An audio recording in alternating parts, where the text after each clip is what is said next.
What's up, brothers? Hope everyone's doing well out there. Wanted to come out here this morning to have a conversation with you guys about a subject that trips a lot of men up out there. And I think maybe instinctively guys know this, but still, they seem to forget it. They don't want to believe that it's true, and they just constantly find themselves in trouble. And that is that women build emotional connections based on their current needs. And it's not necessarily a bad thing. It's just something you have to accept. If you accept it, you can still get decent results. Life can still be good.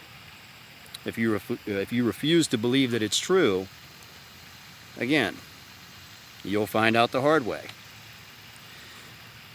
And here's what I mean by this.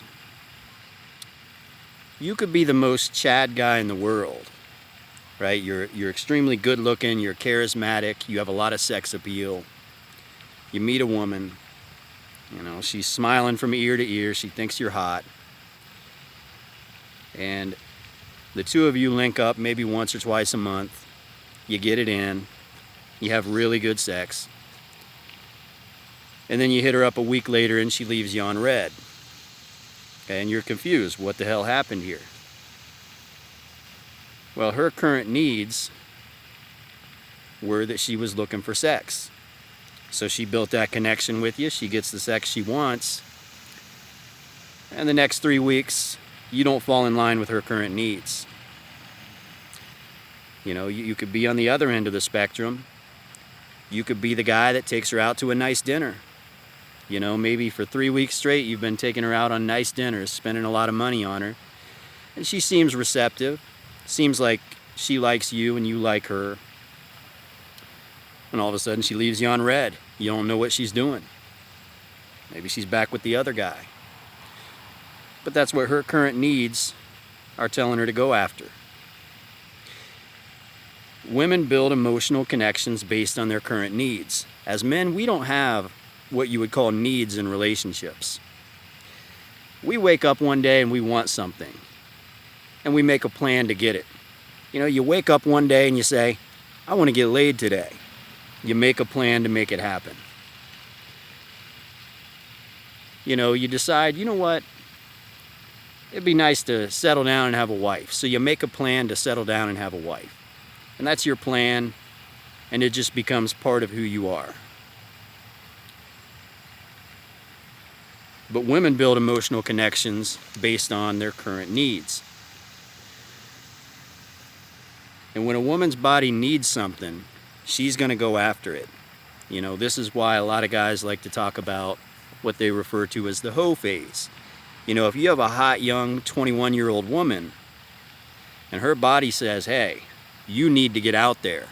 You need to look sexy. You need to explore sexually. Hey, guess what? She's going to go out there and build connections based on that. Now, if she's an honorable woman, it'll be with one man. If she's not so honorable, it might be with the whole town. Who knows? But when she needs it, she's going to go get it. A few years later, maybe her body says, you need to start a family. It's time. So maybe she's running around with a bunch of hot guy chads or whatever, and she decides to go with a beta. Right? That's what her body needs. And you might have a woman that you've been talking to and you've been hooking up with, you had a lot of fun with, very sexual, very fun, very cool. You go a few years without talking to her, suddenly she's in her 30s, and you're used to talking sexy to her. And you send her a message, you say something sexy, and she calls you a pervert. And you're like, what? This girl's more perverted than I was last time I talked to her, but now her current needs don't align with that. So she's changed. But here's the thing about it, guys. Playing the dating game is a lot like playing the credit card game. I don't know if you guys have credit cards or if you're on that Dave Ramsey stuff and you don't believe in credit cards. But you can play the credit card game and make a lot of money. Well, not a lot of money. You can play the credit card game and get money back, get free trips, never pay any interest, get all the benefits with, nothing to lose. Or you can play the credit card game and it'll chew you up and spit you out and leave you buried in debt. Right? The dating game is the same way. So if you're a single guy and you just want to play the field and have a good time, by the way, my audience consists of two different types of guys. We have guys that love to win and guys that hate to lose. If you're a guy that loves to win, you're probably out approaching women all the time. You're on the dating apps. You can get rejected 20 times. But then one comes over to your house, you got the win. That's all that matters. You love to win. You're in it for the win. Or you can be one of those guys that hates to lose. These are the Sigmas, the guys going their own way. They say the only way to win is to not play every day. I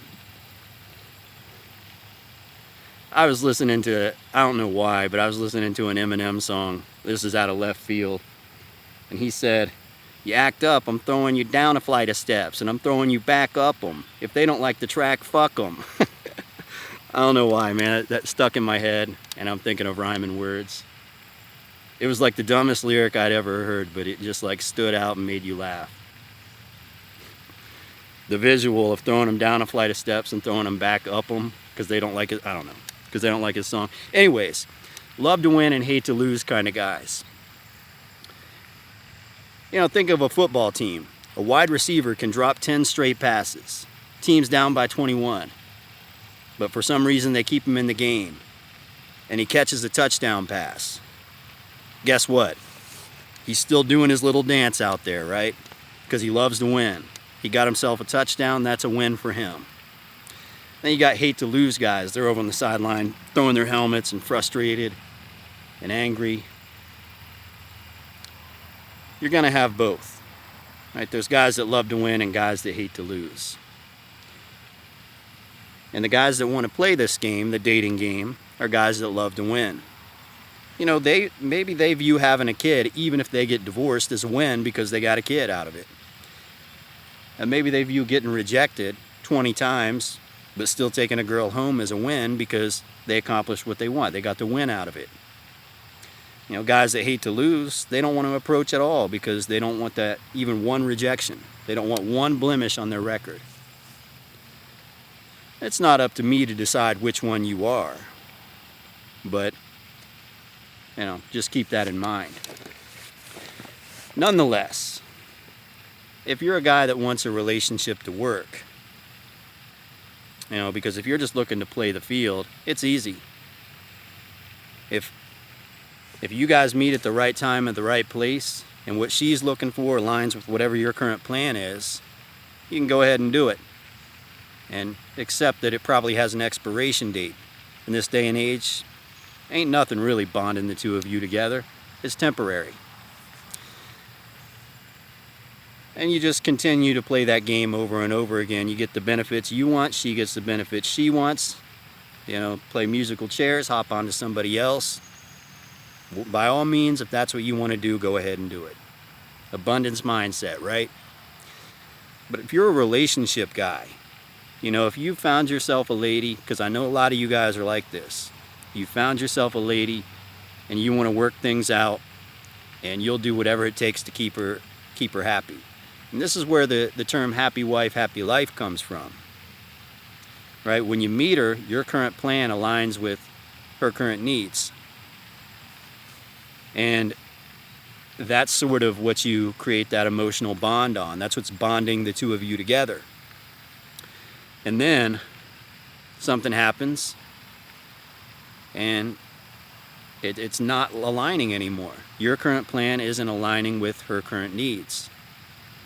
And this leads to arguments, fights, divorce, all of that, right? And it happens because, again, you bonded on something that was purely physical, based on your biology. And that changes. So when that changes, so does the love, so does the connection. And they say emotions are fleeting and charm is deceptive. But a woman that fears the Lord is to be cherished.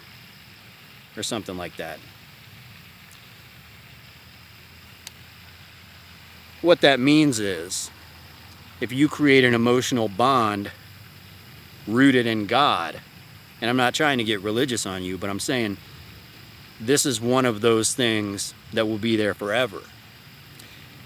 You know, you could base your emotional connection on the gym or diet or, you know, something that you can hold on to for the rest of your life. Right? But that's what you have to do. Couples that live together, stay together. Couples that pray together, stay together. You know, but you have to find something that isn't rooted in biology, that isn't rooted on what her current emotional needs are searching for. Because that's what most guys do. You know, you have to find something a little bit deeper than that. But yeah, it can be brutal, man. You know, a lot of guys, they want to focus so much on this self-improvement stuff. You know, they've become the best version of themselves. They're, you know, they're hot, they're rich. They've got it all. And come to find out, she's not looking for any of that at this moment, so you're still invisible. You know, you might stand out ahead of a lot of other guys, but her current needs aren't really looking for you, so you're invisible. And a lot of guys, they just want to play the hypergamy game. They think it's all hypergamy. Just become this great, amazing version of yourself, and all of a sudden you'll get all the women. Couldn't be further from the truth. You know, the only women out there that are actually practicing hypergamy, like if you want to see real hypergamy, go backstage at a concert of a rock star. You know, go watch NBA basketball players when they're exiting a game, and you'll see all these plastic porn star stripper ladies, you know, don't even look real. Fake tits, fake asses, plastic surgery, you know, doing whatever they can, looking straight up like porn stars. And they're playing the hypergamy game, right? They're trying to find a rich and famous guy. But in your local neighborhood, you're not really going to see hypergamy. As a matter of fact, if you're a Chad or if you're a rich guy and you try to date down, women are going to look at you like, okay, is this dude, is he some sort of a manipulator? Is he just some sort of a player? I don't trust this guy. You know, what's going on here? Women don't like to date up. I know I'll probably get a lot of dislikes for saying that, but it's true. The only men that say women like to date up are guys that aren't up. You know, if you're up at the top, you know that that's not true. And all the data shows it. This isn't my opinion. I'm not sharing an opinion when I say this. The data suggests that women like to be the prettier one in the relationship. So for example, let's say you're a guy that's a 6 out of 10.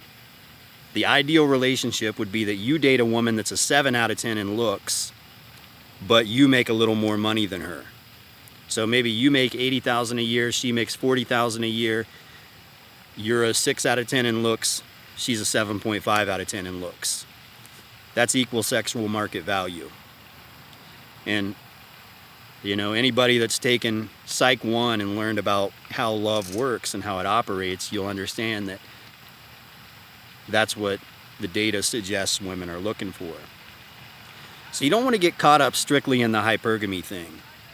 And most of the data that they pull on hypergamy comes from celebrities and gold diggers. I don't mean to spend too much time on the subject of hypergamy, but it's true. You know, if you're not in LA, Las Vegas, or Miami playing the game with, you know, famous influencers and stuff, you're probably not dealing with hypergamy in your local neighborhood.